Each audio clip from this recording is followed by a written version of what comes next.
This is Stay Modern with Punjabi Music. My name is Ravi Sandhu. Recently, I wrote an article which you can find on my website, ravi8.me. Now, I'm going to hand you over to my friends who are going to provide you deeper insight and analysis on that article. All right, get ready to dive into a world of music that'll get your feet moving. Yeah. Today, we're exploring Bhangra music. Oh, nice. Those Punjabi beats that just make you want to dance. I love Bhangra. That always seems so full of joy and celebration. But I've been wondering if there are deeper stories woven into the music. You know, that's such a good point. Music can be like a time capsule. Oh, interesting. It holds within it like the history, the culture, the soul of a people. Right. And with Bhangra, understanding where it comes from, like geographically, can unlock some of those deeper meanings. So we're talking more than just catchy tunes here. Definitely. To guide us, we've got a couple of sources. Okay. First, a news piece on Ranjit Bawa's new song. Oh, Ranjit Bawa. It's called Sikh Empire. The title itself already makes me think about history. For sure. And then we'll look at some excerpts from Wikipedia. Right. About the Punjab region and the Sikh Empire. Sounds like a history lesson with a Bhangra beat. I like that. So in that news piece, they mention how Bawa's song touches on the loss of the Sikh Empire. Right, like when it was at its peak, it controlled a much bigger area than just modern-day Punjab. Wow, a whole empire. It's almost like he's using the music to explore that lost world. So it's not just about the music. Yeah. It's about those emotions tied to this lost empire. Exactly. So if it was so powerful, what happened? The article mentions that its remnants are kind of scattered across North India and East Pakistan. Yeah. Like, how did an empire that big just fade away? Well, empires often decline because of a combination of factors. Okay. Like internal conflicts, outside pressures.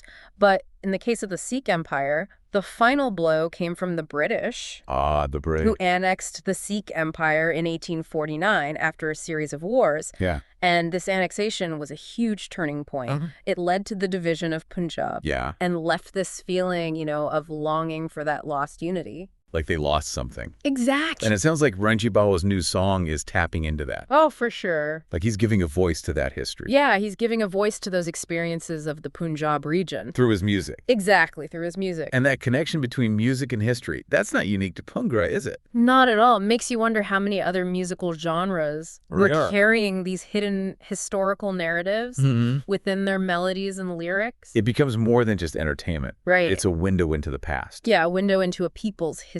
Okay, let's look at our Wikipedia excerpts. Okay. About the Punjab region itself. Right. Even the name, the Land of Five Waters, it's poetic, right? It really is, and it comes from the region's geography. The Five Waters refers to the 5 rivers that flow through Punjab. Okay.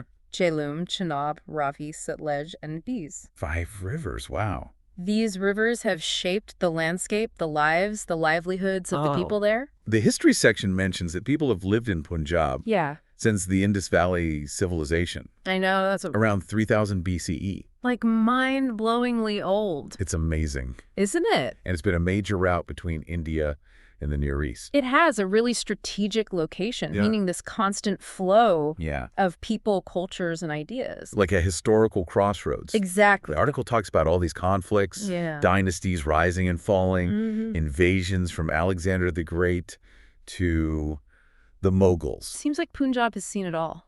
It really has. From ancient battles in the Mahabharata to the rise and fall of empires. Yeah. Like the Mauryas, the Guptas, and the Mughals. So much history. Each era leaving its mark on Punjab. And then, of course, we have the rise of the Sikh Empire in the 18th century. Right, a pivotal moment. And this is where our two sources start to, like, connect. They intersect. To shed light on those sentiments in Bhangra music today. Absolutely, the Sikh Empire. It was a time of unity, military power, and cultural flourishing.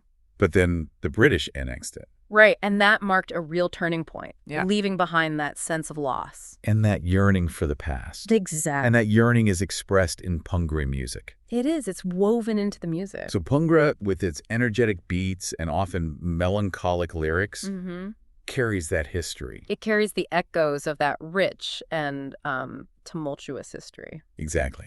Wow, it's amazing. This is where it gets really interesting because we often hear about the partition of India and Pakistan in 1947. Right. How did that event impact the Punjab region? Well, to understand the emotional depth of Bhangra music, you really need that historical context. Good. The partition was incredibly traumatic. Right. It divided Punjab right down the middle. Oh, wow. Mostly along religious lines. Yeah. Imagine families being torn apart. Oh, I can't even imagine. Forced to migrate, leaving everything they knew behind. That's heartbreaking. That pain, that sense of displacement, is a recurring theme in Bhangra music. So when we listen to those soulful melodies and those pregnant lyrics, we're hearing the echoes of those lived experiences. You are. Their joys, their struggles, their resilience. Yeah, it's all there in the music. It's powerful stuff. Bhangra isn't just about dancing and celebration. Yeah. It's a way for Punjabis to connect with their history, their heritage, their shared identity, a way to remember, to honor, to grieve, and to hope. All woven into the music. Exactly. This makes me appreciate Bhangra music on a whole new level. Yeah. It's not just background music anymore. No. It's a testament to a people's history and their spirit. Their enduring spirit. But the partition wasn't the only upheaval Punjab faced. Right. The Wikipedia article also talks about how the British annexation impacted the region. It did in many ways. Like their demographics and cultural landscape. That's right, the British. Okay. They introduced a new system of education. Which, while bringing some advancements, also led to the suppression of traditional Punjabi knowledge. So, like, pushing their own ways of thinking. Yeah, it's a pattern we see throughout history. Yeah. The imposition of new ways of thinking often comes at the expense of existing cultural practices. So could Bhangra music be seen as a form of resistance then? I think so. A way of reclaiming and asserting Punjabi identity, in the face of colonial influence. Right, like saying, our culture is strong, our heritage is rich, and we won't let it be forgotten. And that message resonates even more when you consider the demographics of Punjab. Okay, right, because the article mentions the Punjabi people as the main group. The predominant ethno-linguistic group. But there are also Hindus, Christians, and Jains. Yes, there's diversity. So is Bhangra music just a Sikh thing? Or does it go beyond religious boundaries? That's a great question. Yeah. And it really highlights the inclusive nature of Bhangra music. Okay. While it's deeply connected to Sikh history and the legacy of the Sikh Empire, it also embraces the diversity of the whole Punjab region. So it's more about a shared cultural heritage. Yeah, finding common ground through the music. Regardless of religion. Exactly. Bhangra acts as a unifying force. That's beautiful. Bringing people together through that love for the music, the rhythm, the dance, the stories. Yeah. It's a celebration of Punjabiyat. Punjabiyat. The essence of being Punjabi. Okay. Which goes beyond those religious labels. We're seeing how Bhangra is a bridge between the past and the present. A way to connect with history, celebrate identity, even foster unity in a region that's seen so much division. Absolutely. But the Wikipedia article also mentions this concept of jati in Punjabi society, like tribes or social groupings. It is a bit different from the typical idea of tribes. Okay. In Punjab, jati refers more to social groupings based on occupation. Lineage or shared cultural practices. Interesting. They played a big role in shaping Punjabi society. Yeah. And you can see their influence in various aspects of Punjabi culture. Including the music. Including the music, yeah. So are there specific jatis associated with Bhangra? Were there like groups known for being Bhangra musicians or dancers? No. While there might not be jatis exclusively dedicated to Bhangra, you can definitely see their influence in the themes, instruments, and dance styles. Like how? Well, for example, the dole. The dole. That large double-headed drum. Okay. It's central to Bhangra music. Yeah. And its use is often associated with certain jatis known for their drumming skills. It's like the music has the imprint of those social groups. It does. Their traditions, their skills, their stories. Yeah, it adds another layer of depth to Bhangra. And this layered complexity is what makes Bhangra so captivating. It is. It's not just a musical genre. It's a reflection of Punjab. Of the intricate social tapestry of Punjab. Woven together through generations. Exactly, through generations of shared experiences, traditions, and artistic expressions. But speaking of expressions, let's not forget the backbone of Punjab. Ah, you're talking about agriculture. Yeah, the article mentions it. Right. Punjab being known for its agricultural abundance. It's been called the granary of India. Wow. The breadbasket of India. So how does that tie into Punjab music? Well, the fertile lands of Punjab, nourished by those 5 rivers we talked about, have always been a major source of agricultural production. So are there songs about farming? Oh, absolutely. Harvesting, rural life? Bhangra music is deeply rooted in the rural landscape of Punjab. Okay. Many songs celebrate the harvest season. Okay. The hard work of farmers. Yeah. That close connection between the people and the land. But it's not all about celebrating abundance, right? No, Bhangra doesn't shy away from reality. You'll find songs that talk about the challenges. Like what kinds of challenges? Well, unpredictable weather. Oh, yeah. Economic struggles. Social inequalities in rural areas. It's music that reflects those real lived experiences. It is, the good and the bad. And it's interesting because this ties back to Ranjit Bawa. Oh, how so? The news piece mentioned one of his other popular songs. Yeah. Shir Marna. I love that song. It's a favorite in Punjabi dance fitness classes. That's a great example of how Bhangra can be both meaningful and versatile. It can be a soundtrack for celebration, a form of exercise, and a way to connect with heritage. All at the same time. All at the same time. It's like the music itself mirrors the Punjabi people. Okay. Resilient, adaptable, full of life. We've covered a lot of ground. We had the history of Punjab, empires rising and falling, the impact of British rule, social dynamics, even the importance of agriculture. It's amazing how all those threads come together in Bhangra music. And that's the beauty of exploring music through this lens. It becomes more than just entertainment. More than just sounds. It's a window into a people's history. Identity, struggles, and triumphs. But to really appreciate Bhangra, we need to go beyond the context. We do. And delve into the music itself. Exactly. Let's get to the heart of the matter. Okay. How does Bhangra music bring all of this to life? So we've set the stage, explored the history and the culture of Punjab. Now let's zoom in on the music itself. Okay. How does Bhangra bring all these threads to life? Let's start with the themes. Okay. Like we discussed, the partition of Punjab left a deep wound on the collective memory. And this trauma finds a voice in Bhangra music. Oh, interesting. Through themes of loss, displacement, and that yearning for a unified homeland. So when we hear those melancholic melodies, those heartfelt lyrics, we're actually hearing the echoes of that historical heartbreak. Exactly. Bhangra music gives voice to that pain. Wow. Of families being torn apart. The forced migrations. The struggle to rebuild lives in a new and often hostile environment. It's a way to process that trauma then.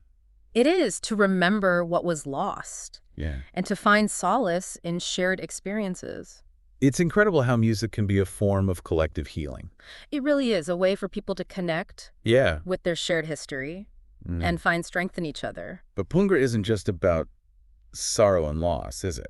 No, it's also a celebration of resilience, of the Punjabi spirit that refuses to be broken. You'll find songs about the strength of the community, the importance of family ties, and the hope for a brighter future. So it's a balance. It is. Acknowledging the hardships, but also celebrating that enduring spirit. Exactly. And I imagine that comes through in the music itself, too. You're right. That duality is reflected in the music. The energetic beats, the traditional instruments like the dole and the kumbi, the vibrant dance styles, they all speak to a culture full of life, energy, and that determination to keep their traditions alive. Speaking of which, you mentioned the dole earlier.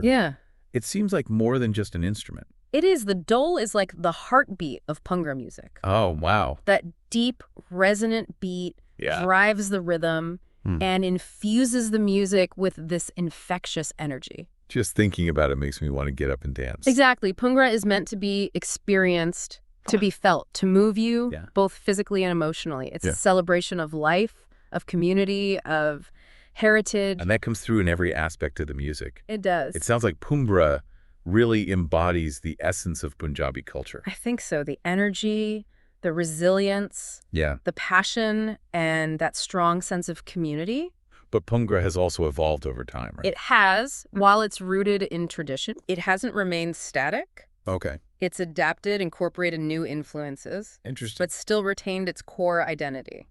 So how has Bhangra changed over the years? Well, for one, the instrumentation has expanded. Okay. While traditional instruments like the dole and tumbi are still central, modern Bhangra music also incorporates electronic instruments, synthesizers, even elements from genres like hip-hop and reggae. Wow, so it's blending those sounds. Yeah, it's fusing those sounds together. But still maintaining its unique character. Exactly, and that's part of Bhangra's appeal.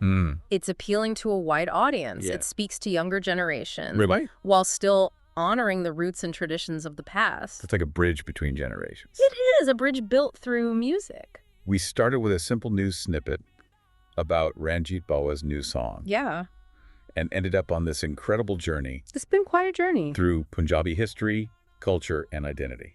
It has. I feel like I understand Bhangra music and the people who created it on a whole new level.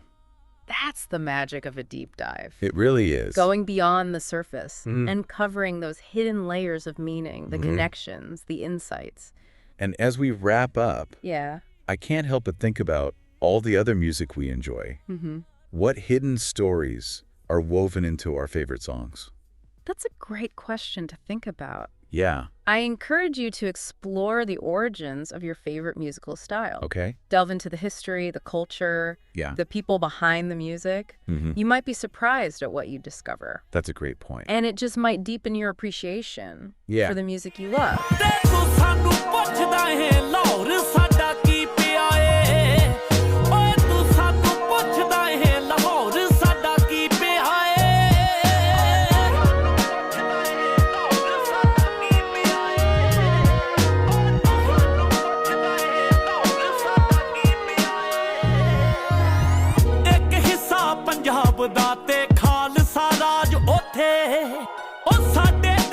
Punjab ਦਾ ਸਾਰਾ ਤਖਤੋ ਤਾਜ ਉੱਥੇ ਆਓ ਸਾਡੇ ਦੇਸ਼ ਪੰਜਾਬ ਦਾ ਸਾਰਾ ਤਖਤੋ ਤਾਜ ਉੱਥੇ ਖਾਲਸੇ ਦੀ ਫੌਜ ਦਾ ਉੱਥੇ ਕੱਲਾ ਕੱਲਾ ਜੀ ਪਿਆ ਏ ਤੇ ਤੂੰ ਸਾਨੂੰ ਪੁੱਛਦਾ ਹੈ ਲਾਹੌਰ ਸਾਡਾ ਕੀ ਪਿਆ ਏ ਓਏ ਤੂੰ ਸਾਨੂੰ ਪੁੱਛਦਾ ਹੈ ਲਾਹੌਰ ਸਾਡਾ ਕੀ ਪਿਆ ਏ